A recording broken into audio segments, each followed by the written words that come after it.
नारायणं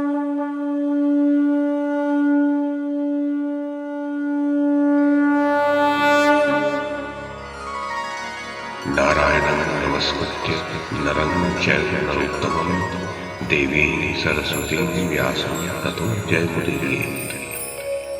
ओम नमो भगवते वासुदेवाय, ओम नमः पितामहाय, ओम नमः प्रजापतिभ्यः, ओम नमः कृष्णद्वैपायनाय, ओम नमः सर्वविघ्नविनायकेभ्यः।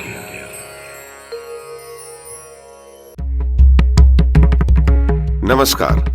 महाभारत कथा श्रृंखला में आपका स्वागत है। श्रीमन महर्षि वेद व्यास द्वारा रचित महाकाव्य महाभारत को एक कथा श्रृंखला के रूप में प्रस्तुत करते हुए पिछली कड़ी में मैंने मूल संस्कृत ग्रंथ के प्रथम पर्व, जो आदि पर्व के नाम से प्रसिद्ध है, उसके 11वें उपपर्व अर्थात चैत्रथ पर्व में पराशर के जन्म और औरव मुनि के संकल्प प्रसंग की जो कथा कही गई है उसे आपको सुनाया था।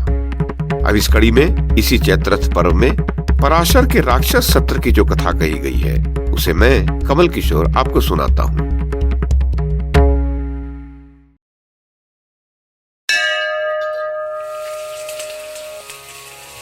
वैशंपायन जी कहते हैं, जनमेजय, गंधर्व ने कहा, अर्जुन, महात्मा वशिष्ठ के यूं कहने पर उन ब्रह्मर्षि पराशर ने अपने क्रोध को समस्त लोकों के पराभव से रोक लिया और उसके पश्चात पराशर ने राक्षस सत्र का अनुष्ठान किया।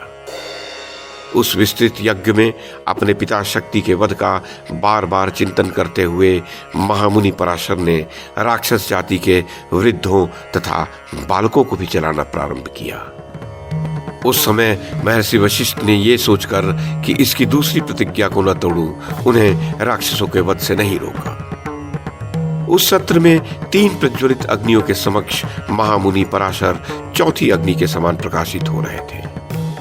पापी राक्षसों का संहार करने के कारण वह यज्ञ अत्यंत निर्मल एवं शुद्ध माना जा रहा था।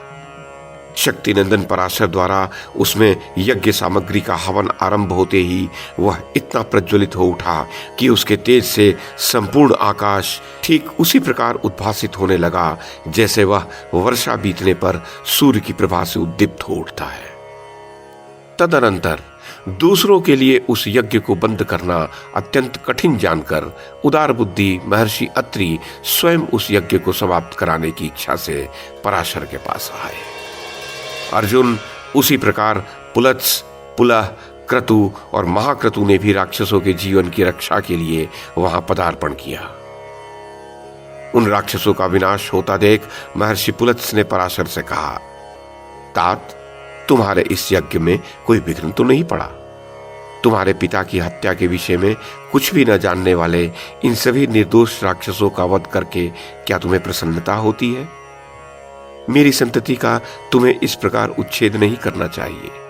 ये हिंसा तपस्वी ब्राह्मणों का धर्म कभी नहीं मानी गई। पराशर, शांत रहना ही ब्राह्मणों का श्रेष्ठ धर्म है, अतः उसी का आचरण करो। तुम श्रेष्ठ ब्राह्मण होकर भी यह पाप कर्म करते हो। तुम्हारे पिता शक्ति धर्म के ज्ञाता थे। तुम्हें इस अधर्म कृत्य द्वारा उनकी मर्यादा का उल्लंघन नहीं करना चाहिए।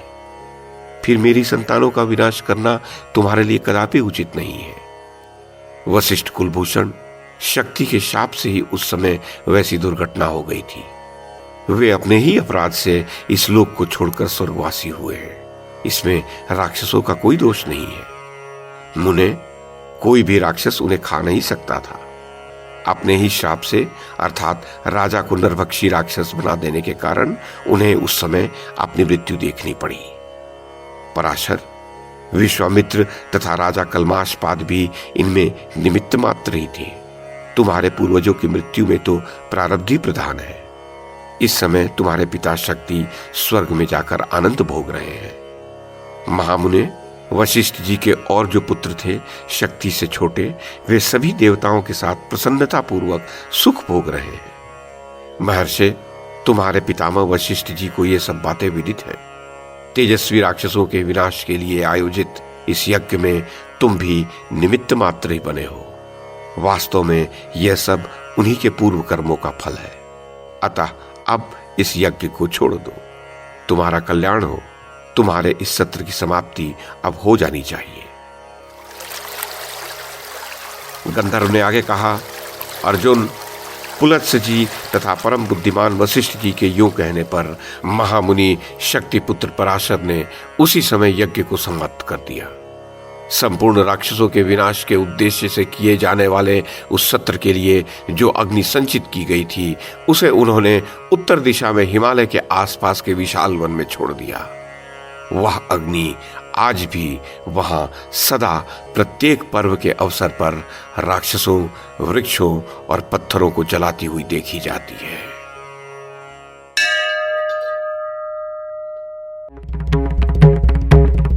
तो ये थी आदि पर्व के 11वें उपपर्व अर्थात चैत्रथ पर्व में कही गई पराशर के राक्षस सत्र की कथा। इस कड़ी में बस इतना ही। अगली कड़ी में इससे आगे की कथा सुनाऊंगा।